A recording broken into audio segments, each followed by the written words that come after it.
No, you're fine. If you want to come in, that's fine. I think I have enough. Whatever.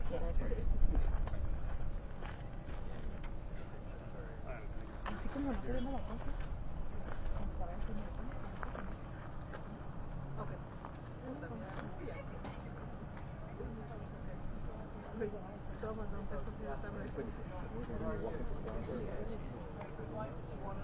Yeah, right here by the rocks, kind of a makeshift, but if you can be this way, so we can still get a clear shot of that.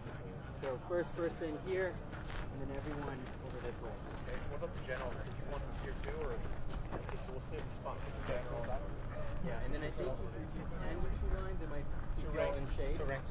Okay, so gentlemen, give us two ranks. We'll leave the first two spots for the general and the colonel. Thank you.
Hola, ¿cómo estás?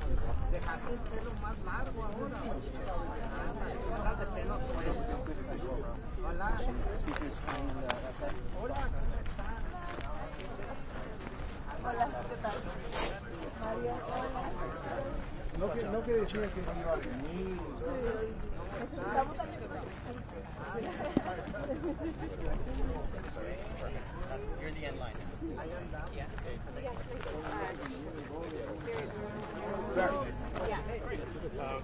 Just make sure you're holding until all the water comes.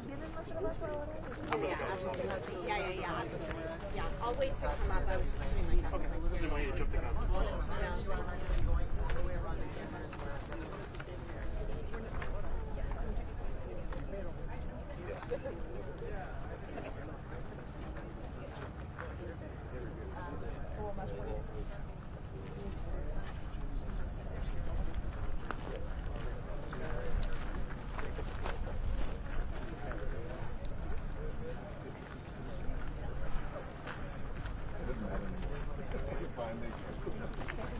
Oh yeah, absolutely.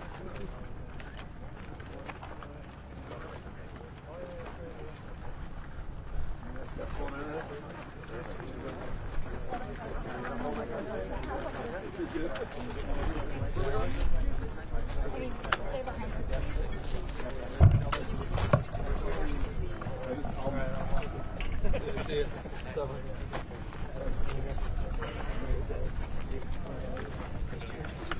You guys might get a better shot over there. Yeah, too easy. Yeah, when we start talking. Okay. Are we all up? Yep. Who's kicking us off? How do we get a better shot over here? We're gonna go Why don't we get closer? We're moving damn far away.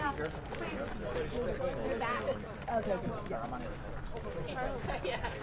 Am I okay here for you? No, I have it. Good morning. Good morning. Thank you, Governor Newsom, for your continued commitment to enhance our regional economy. My name is Jessica Anderson. I am the Chief Operating Officer of the San Diego Regional Chamber of Commerce. The Chamber is committed to making San Diego the most business-friendly region in California, a place where businesses can thrive while creating jobs.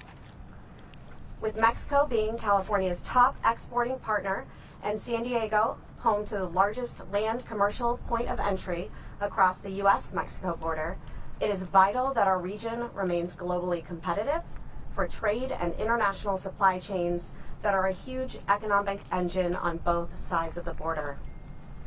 This is why the Chamber leads 3 annual delegations to Sacramento, Washington, D.C., and Mexico City to voice our regional business needs and advocate for issues important to the Cali-Baja region. We thank state leaders who join us on these delegation trips, including our governor, our lieutenant governor, and GoBiz, among others. At the Chamber, we stand by the belief that we aren't just trading with Mexico, but we are producing together. In the Cali-Baja region, there is a $270 billion regional GDP, and the region is a conduit for roughly $70 billion in cross-border trade. Our region has the largest medical cluster in the world, and at least 60,000 people cross our border daily for work. In fact, every 2 jobs created in Baja supports the creation of 1 job in San Diego. Our economies are truly intertwined. Otai Mesa East Land Port of Entry would facilitate trade and travel across the border as our region loses $2 billion in economic output due to border wait times. Furthermore, Sandag has conducted a study that has projected imports by truck to be equivalent to levels expected in 2032. To ensure the future economic prosperity of our region and the state, it is vital that we continue to support the completion of Otai Mesa East Port of Entry. Continuing partnership with the state of California is fundamental to strengthening global competitiveness and economic prosperity that supports our business community and workforce. I'd like to turn it over now to my partner, Nakia Clark, from the World Trade Center, San Diego.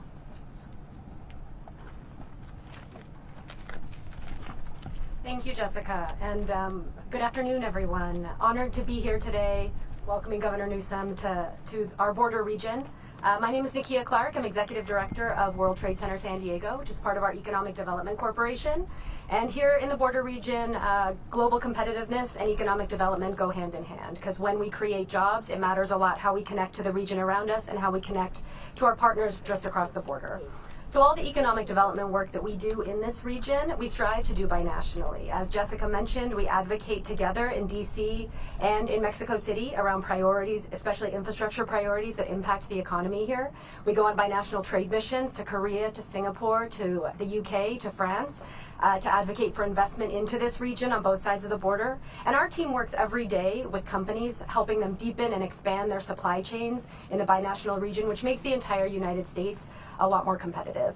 So these are very uncertain times for businesses of every size, and we've been here before. We've learned how to navigate uncertainty, certainly.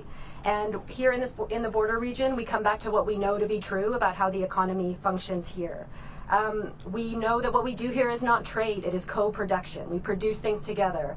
When we think about medical devices or electronics or automobiles, those components might cross the border 3, 4, 5, 8 times before they reach their final customer.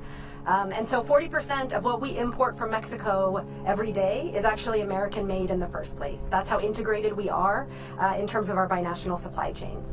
We also know that U.S. competitiveness in critical industries is really reliant on these cross-border supply chains. 60% of all medical devices that treat patients in hospitals from Atlanta to Boston are manufactured and produced here and come through that port of entry every day. So facilitating goods back and forth and business connectivity is really important.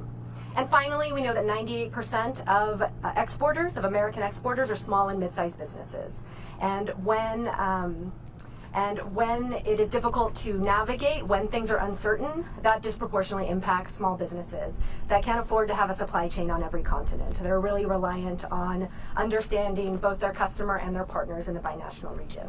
So because we know all these things, we know how to work together, and as we look to the future, here in the San Diego region, we've been finding solutions for decades around infrastructure, working with our partners across the border to make sure that we anchor the supply chains of the future. And it's critical for the United States and for the world that we continue to do that. Thank you very much.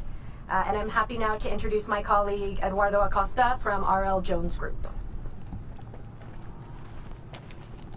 Thank you very much. Buenas tardes a todos. Voy a hablar en español estamos en una región fronteriza.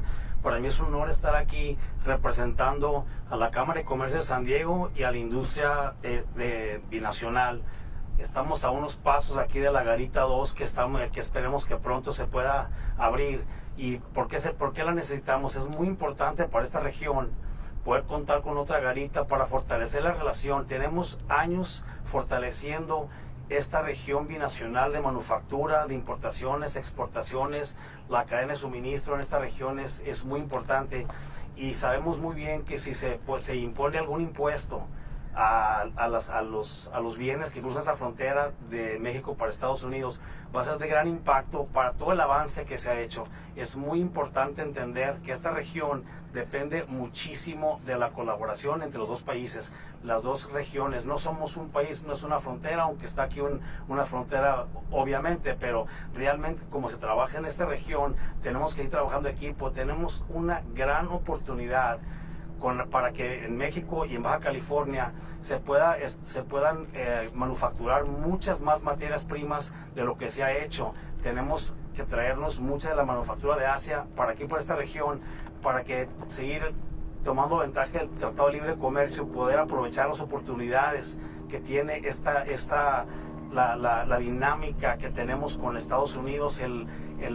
México es el compañero de comercio número 1 de Estados Unidos, y en lugar de ahorita ver maneras de cómo entorpecer esa relación, ese avance, tenemos que ver cómo trabajar en equipo. Y los dos gobiernos, yo creo que va a haber presidente nuevo en México, que ya está, va a haber presidente nuevo en Estados Unidos, y sabemos que van a colaborar y ver cómo esta región siga fortaleciéndose. Hay muchas empresas de electrónica, como han comentado, médica, mucho perecedero, mucho alimento que viene de México, y empresas americanas lo importan y lo venden a todos los ciudadanos americanos. Entonces esta región, esta comunidad binacional tiene que seguir fuerte, tenemos que ir colaborando para poder tomar ventaja y creando puentes para otra garita, puentes para poder crecer juntos. Muchísimas gracias. Ahora es un honor presentarles al senador Steve Padilla. Bienvenidos a todas y todos. Y Gobernador Newsom, my name is Steve Padilla. It's my honor to represent the 18th Senate District in the California State Senate. And we stand literally in the center of the Cali-Baja Binational region at a time of great promise and some peril. And I'm pleased to welcome the governor back again, and to remind all of you that we're fortunate to have a strong voice here in this state, a strong leader, and a strong voice in Washington that we're going to need in the coming years. It's unfortunate that there still remains much to learn by so many about the unique and special value of the Cali-Baja region. We stand where two great cultures, great nations literally and physically come together and are intertwined every day. Our futures are so inextricably connected. The future of our workforce, the future of our common infrastructure, the ability to move goods and people, the ability to collaborate around innovation and production. This region where we stand today is critical to the North American export economy and to the well-being and economic prosperity of all Californians and indeed all Americans. Whether we talk about infrastructure, whether we talk about education, workforce development, clean air and clean water, the walls do not truly separate us when we seek to work collaboratively to solve those problems. We're going to need clear-eyed leaders who look at the precious international boundary between California and the United States and Mexico in 21st century terms, with clear-eyed, determined focus. And speaking of that, clear-eyed, determined focus and adult leadership, I am pleased to welcome back to this district and to this region our Governor Gavin Newsom. Thank you, Senator. Thank you to all our speakers, Jessica in particular, for her leadership and stewardship, setting the stage of time and place, and the Senator reinforcing the significance of this interdependence, this relationship, this mutuality that we share on the other side of the border and those here on this side of the border in the San Diego region. I'm back down here. We've been on a tour across the state, had the privilege of being in Fresno with former Mayor Swearengin, talking about our economic and workforce development strategy that's place-based, regional in its approach, a focus on building capacity in all of our diverse and unique regions across this state. It brought us to Bakersfield with Mayor Go a week ago, and down here today talking about the partnerships in this region, particularly in San Diego, in Imperial County, as part of this economic and workforce development strategy.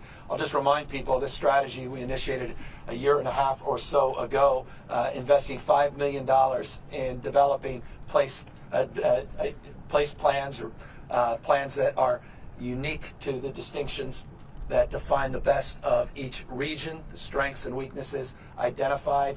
They were bolstered with $14 million of funding each region to move quickly on early projects, pre-development projects. And in January, there's $120 million of grant funding that is available for each of these 13 regions as it relates to expediting and moving some of their economic priorities forward. So this is something the state has never done. This is something that we've been working very closely with regions from the border, Redwood Coast, to here, the southern border in Southern California. With that, let me just reference briefly. I just got off the phone as we were driving over with our State Office of Emergency. We've now put together what we refer to as our SOC. We've referred all our efforts to focus now on a 7.0 earthquake in Northern California. There was a tsunami warning that came out. That tsunami warning was lifted. It is part of a protocol. Tsunami warnings, anytime you're 5.0 or greater around a coastal region, typically goes into effect. It allows us to back off through abundance of caution. That was lifted. Nonetheless, we're concerned about damage, particularly in the northern part of the state, in Del Norte and Mendocino and Humboldt County. As a consequence of that, I just signed off on a state of emergency, a declaration that will allow us to provide more resources, provide some of our National Guard resources as needed, access to state fairgrounds, waiving some contractual obligations for that part of the state. It's another reminder of the state that we live in and the state of mind that we need to bring to our day-to-day reality here in the state of California in terms of being prepared for earthquakes. But early damage assessments are being made. We don't have any additional information at this time, but our teams are working collaboratively with the teams on the ground. And I just want to thank everybody, particularly our local law enforcement agencies, for their outstanding work and working through their protocols as quickly and efficiently as they have to date. And we'll have more to say on that over the course of the next few hours and clearly over the course of the next few days. Look, I came down here after a few days on the road, as I referenced in Fresno and Bakersfield, to really highlight the economic opportunities here in this region, but also to highlight this project that we've been talking about since the 1990s. We've been talking about this Otai East port of entry since quite literally the late 1990s. There have been formal efforts that date back to 2014 that codified a lot of that work with a memorandum of understanding with Sandag and with Caltrans, the state of California, and our Mexican counterparts to move this project forward. to talk about the border in a different way, candidly, than it's often talked about as it relates to economic opportunities and that interdependence that we referenced a moment ago.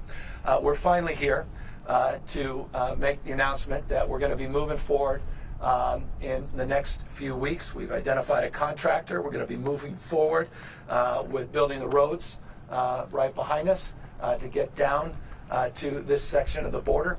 And we are in the final phases, working very collaboratively with the White House and Mayorkas and the team, Homeland Security, to finally formalize our design contract and formally have that partnership agreement by the end of the month that will allow us to move forward in January on this multi-year project that we hope to complete by December of 2027. This is a significant economic development opportunity. As I say, it's decades in the making.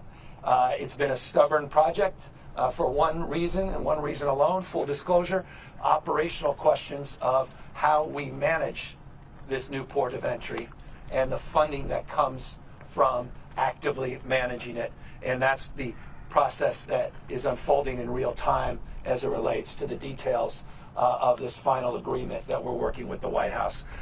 We put out a statement today with Mayorkas, joint statement between the state and our federal partners. That's the first time we've been able to get to this point to more formalize or more formally advance the formalized agreements. But again, the key date's going to be the end of this month as we work on the details to get the final funding moving forward. But that's not stopping Caltrans. They've identified some contractors. You're going to start seeing the earth movers out here. You're going to start finally seeing things take shape and things happening. So this is a good news project. A long time, as I say, decades in the making, and I think paints a different picture than a lot of the pictures that are painted as it relates to border conversations in this country.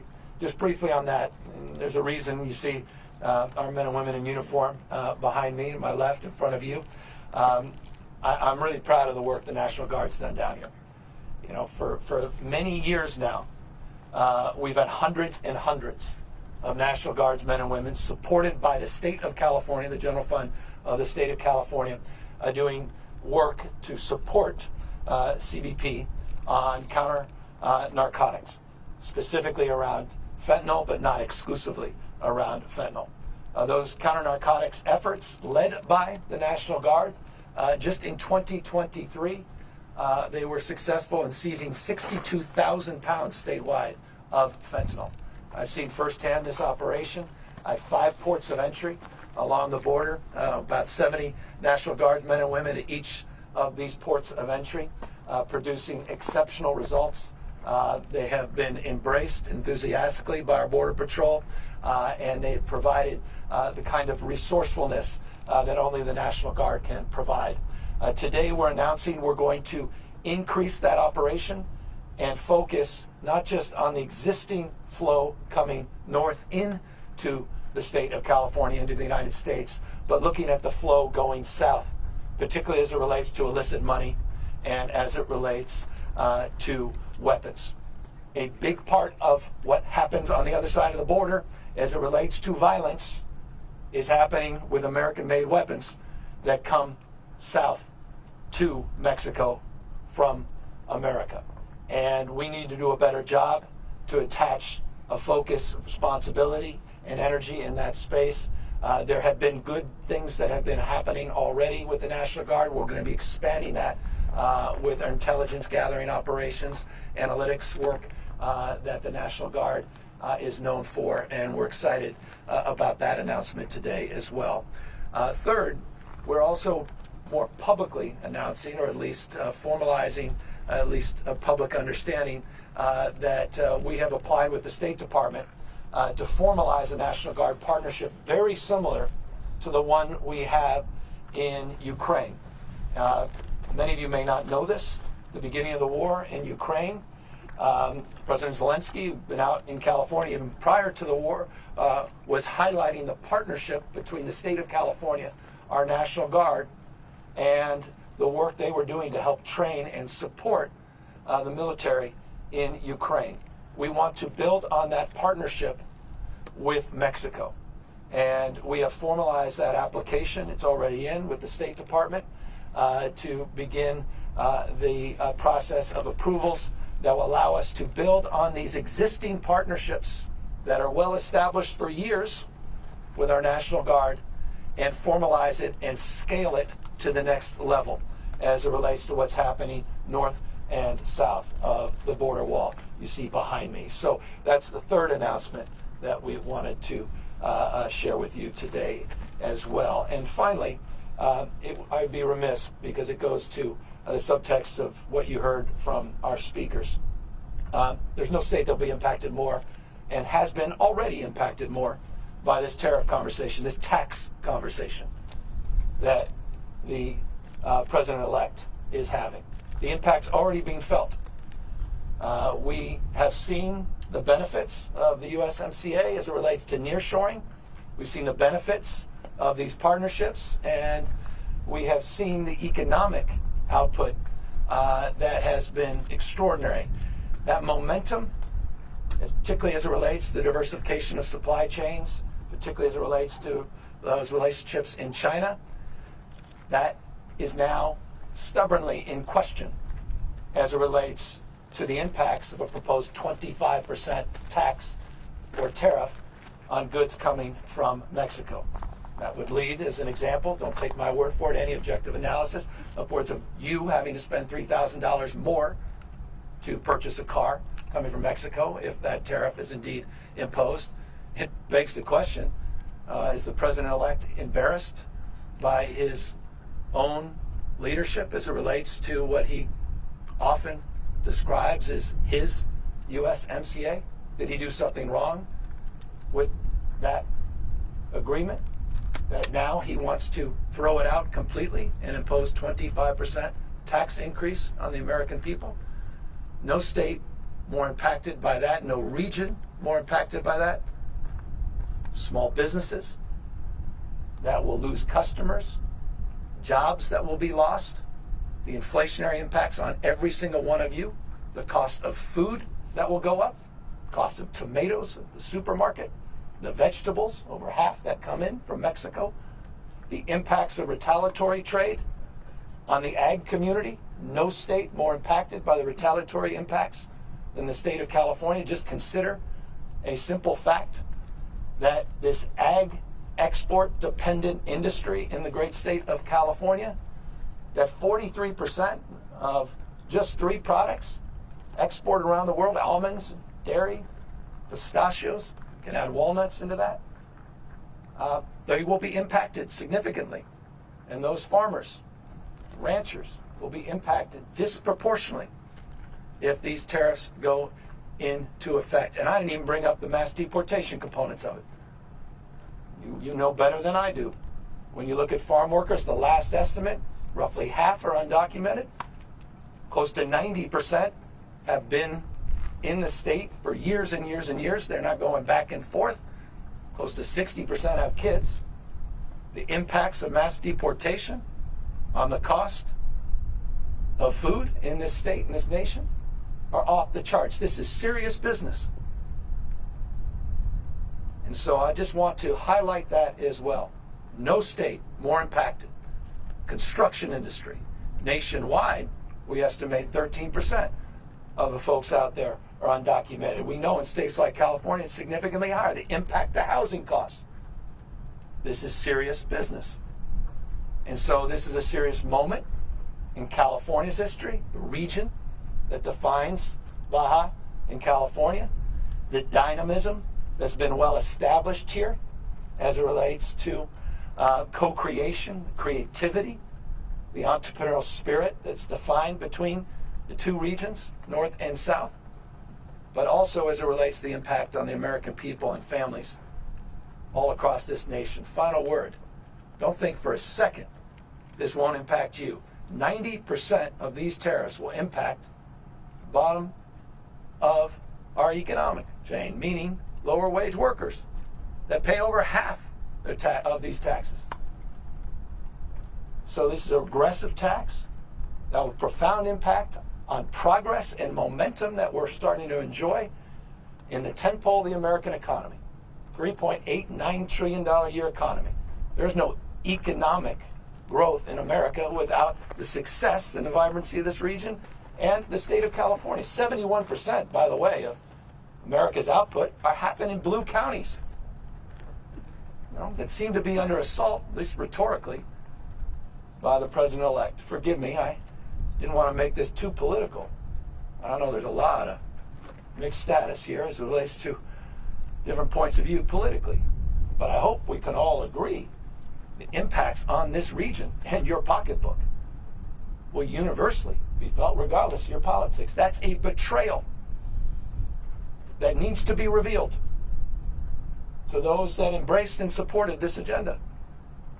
That betrayal is taking place in real time. You are being betrayed by these policies.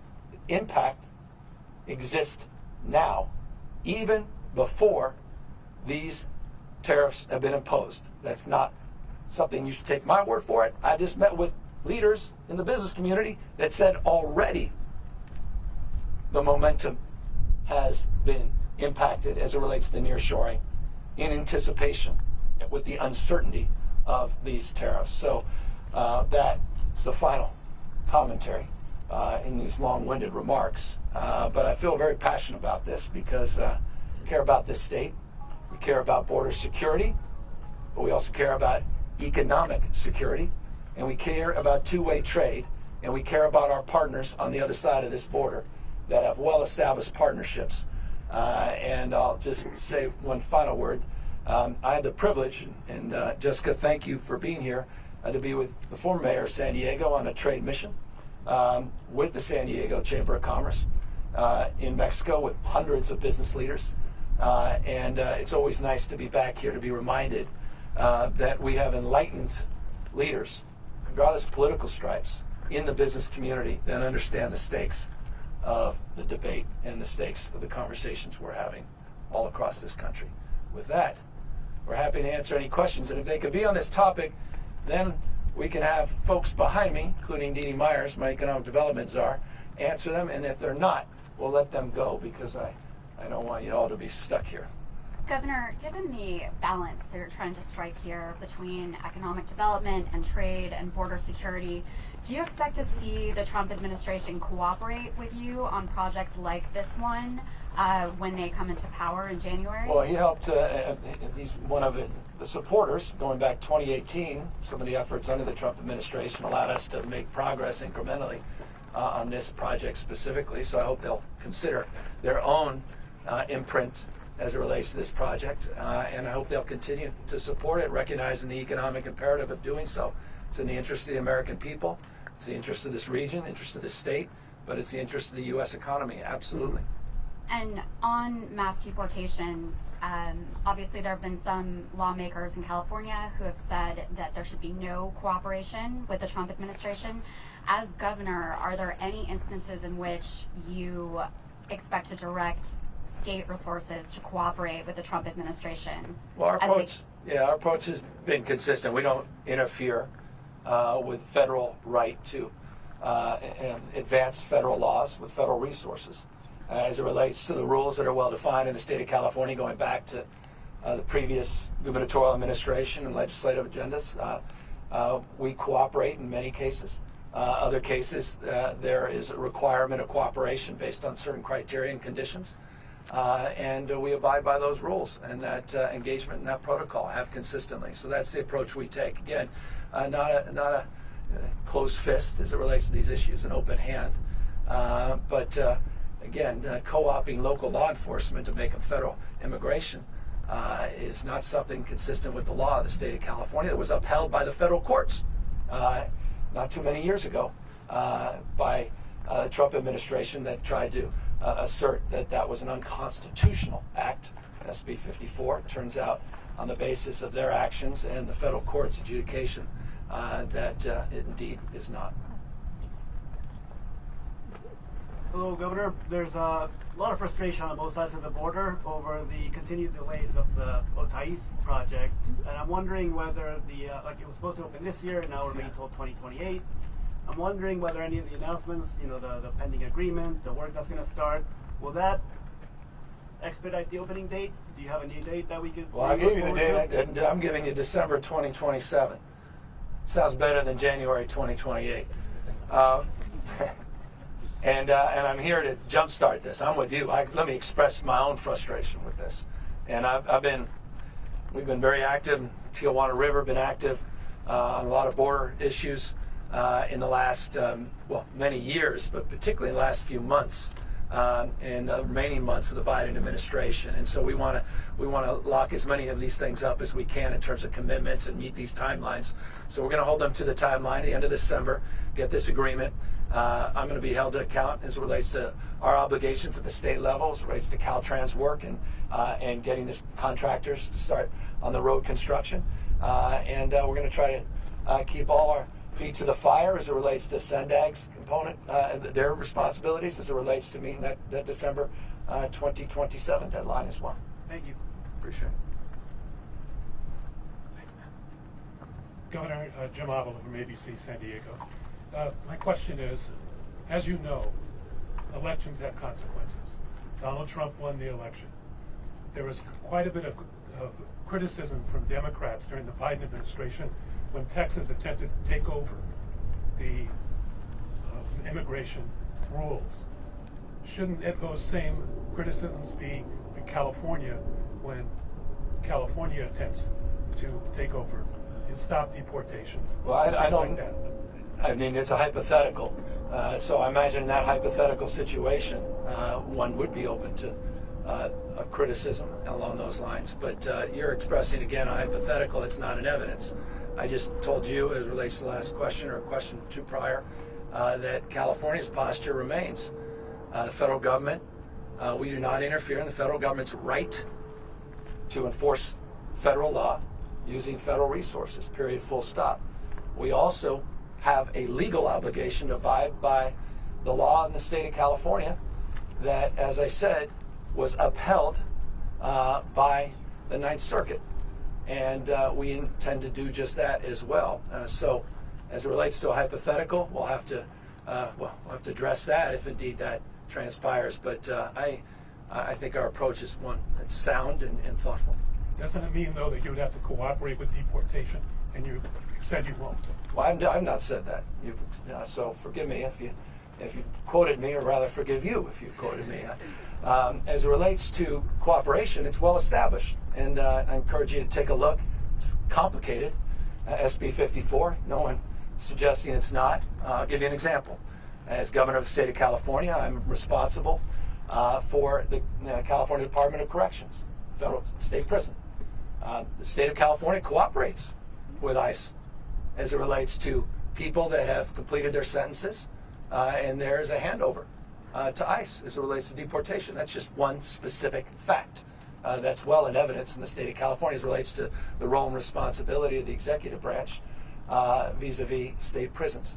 As it relates to the state law, going back to 2014, that was upheld again by the federal courts not too many years ago, there's nuance as it relates to local law enforcement and what they can or cannot do as it relates to convictions for violent or serious felonies, or convictions that likely would impose state prison or judicial warrants.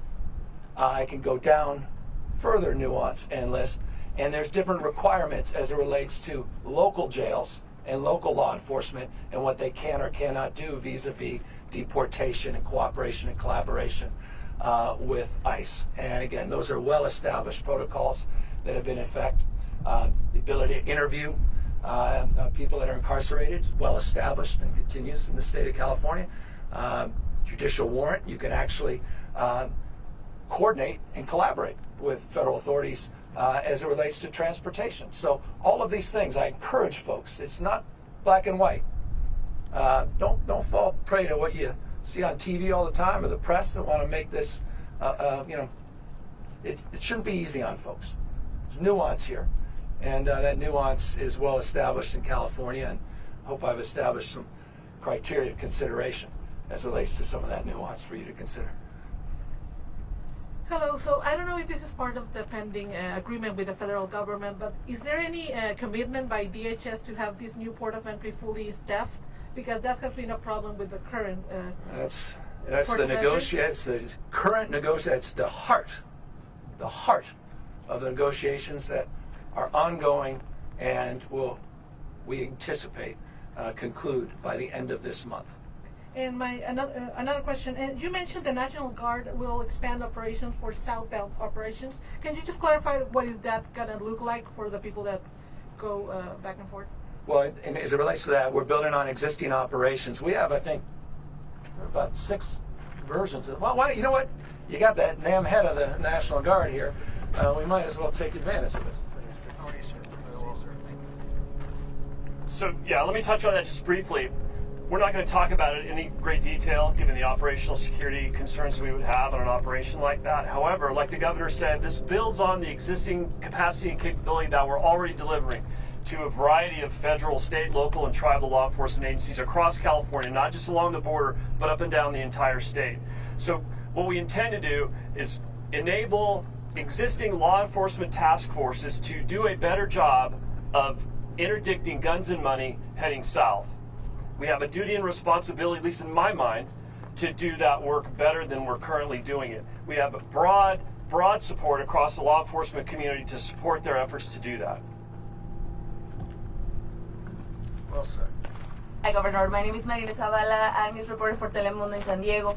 Can you tell us, well, I'm very happy to see you with the Senator Steve Padilla because just yesterday he spoke to us about the importance of this binational problem with the water. So my question is, why the state of California didn't ask for a state of emergency? Why didn't they declare while the city of Imperial Beach requests so many times? They have their beach closed for more than 1,000 days. Why not say yes to a state of emergency? Because it would have meant nothing. It would have frustrated people. Because it, as the form and substance of fog as it relates to having any meaning, it would have been just a statement backed up by nothing.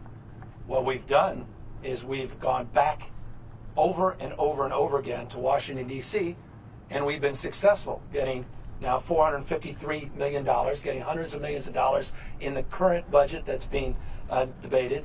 And I've been, as you know, on the other side of the border, on this side of the border, active in engaging to get to this solution that all of us desire to see on this federal responsibility. And also holding our friends in the southern part of the border to theirs, which it appears they're making tremendous progress. And I want to applaud the governor, Baja, for the work she's done specifically in this respect. So that's the substance. The rest was symbolism. And so we've said that 100 times, but it's become a thing. And I get it. Often that's the case. But states of emergency as it relates to the one that we advanced today as it relates to earthquake are very finite in terms of what they can and cannot do, and they connect to well-established protocols as it relates to access of federal funds. What we were calling for, what some were calling for on this, would not have availed us to any real benefit except symbolism and then ultimately frustration that it didn't mean anything. What's meant something is action by your congressional representatives, by the senator and others, and by the White House, who's directly been engaged on multiple visits. And I say directly, I mean the chief of staff on down. They recognize the imperative, and they've been working hard to secure those dollars the last couple of years. So just to confirm, declaring the state of emergency didn't bring more resources, more millions of dollars here? Not a dollar. Yeah, in fact, we've added about $40 million from the state independent general fund, and we continue to provide resources from the general fund as it relates to air quality monitoring and other things. But the substantive, the real money, the IBWC, the money that comes from the federal obligations responsibilities, that $353 million that's been locked in, 103 last year, 150 the prior year, and then the money that's currently being debated and appropriated, a few hundred extra million dollars, will get us to the goal in terms of the big projects that we just announced a few weeks ago, as you know, in a big press conference down at the border. Thank you. Thank you. Hey, Governor. I just have a quick question.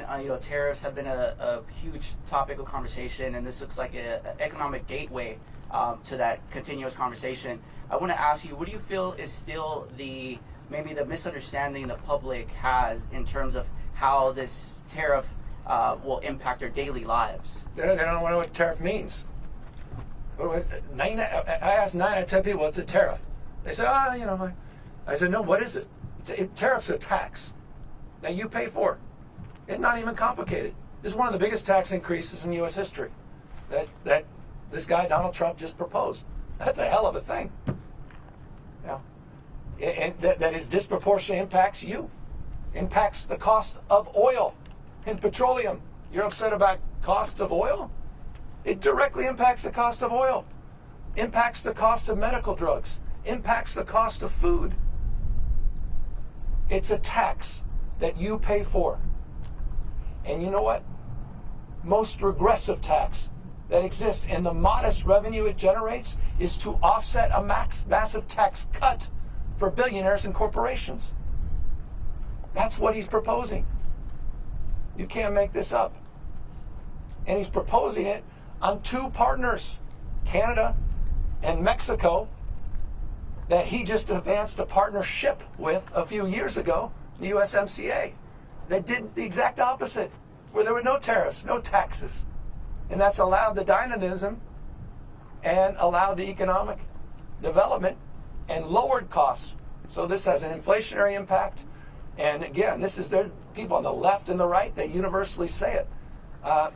He's just stuck in a old mindset. I wish he would, I was just watching a great old video of Ronald Reagan educating the world about tariff policy. I wish he were still alive to educate the president-elect.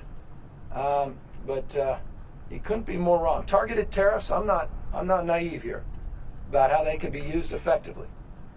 But in this notion that everybody's going to start onshoring, we're going to start producing bananas in America? We're going to start producing coffee in America? No, those are simple taxes that you'll pay for, that everybody watching will pay for, and the impacts are pretty alarming. Governor Salvador Rivera, Border Report, Fox 5 here in San Diego. I'm the last one. We'll get you out of here soon. Those are always the most dangerous. I'm going to change the subject a little bit. See, I want your thoughts. I knew it, brother. I want your thoughts on what happened a month ago today. What went wrong? How did Democrats get shown the door so badly? What would you have done differently that perhaps Ms. Harris or Mr. Walsh did not do? I appreciate it, and I hope you can appreciate if I appear a little political, it's because I'm intentionally trying to be, by not answering your question. And what I mean by that is, I'm with Jon Stewart, who wisely said, be patient. What happened will be revealed. And it won't be revealed in the hours and days and weeks and even months after an election. That will absorb a deeper understanding over time.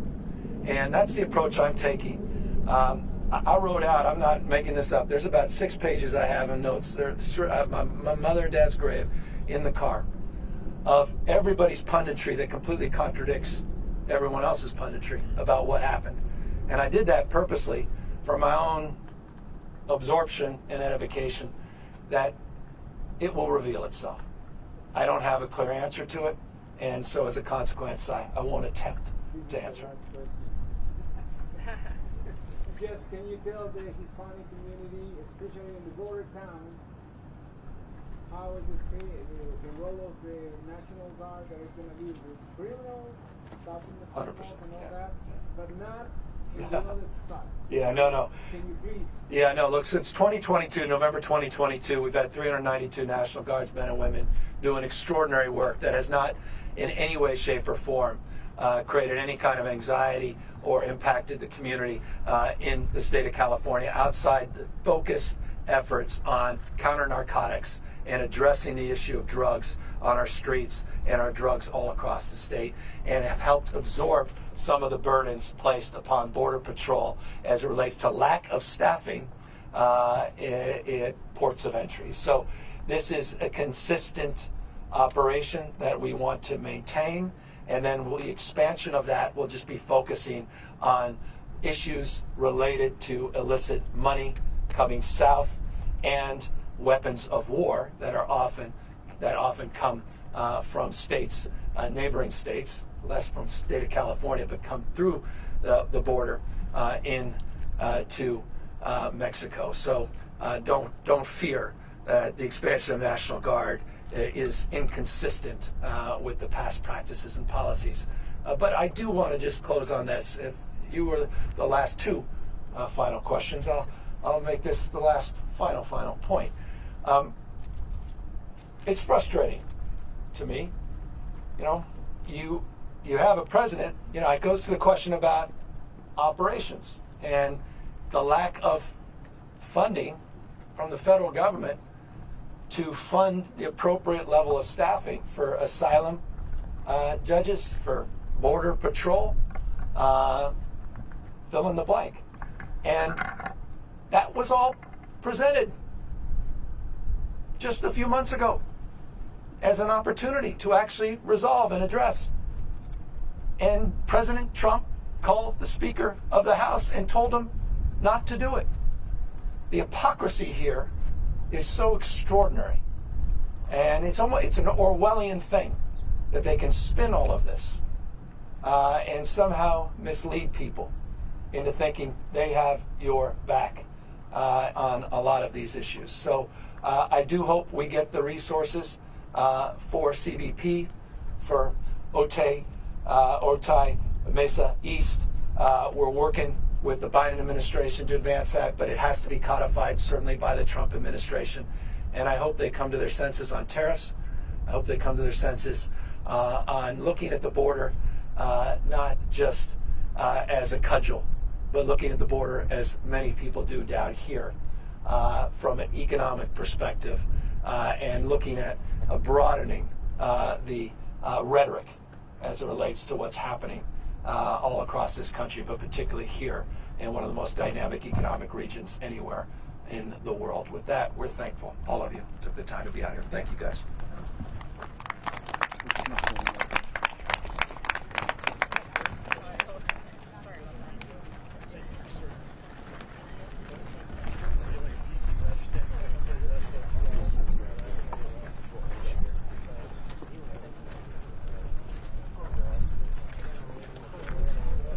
We'll all hold right here until he's left, and then we'll all leave together.